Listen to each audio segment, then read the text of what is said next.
দীর্ঘশ্বাস কখনো কারো দীর্ঘশ্বাসের কারণ হবেন না। মানুষের দীর্ঘশ্বাস খুব খারাপ জিনিস।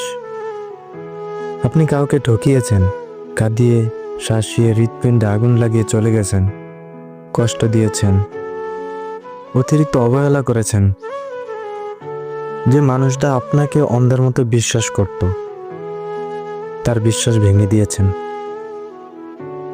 মনে রাখবেন, মানুষটা আপনার ওপর কোনো প্রতিশোধ না নিলেও সে যতবার আপনার কথা ভেবে দীর্ঘশ্বাস ফেলবে, ততবারই তার আত্মা একটি করে নালিশ নিয়ে যাবে সৃষ্টিকর্তার কাছে।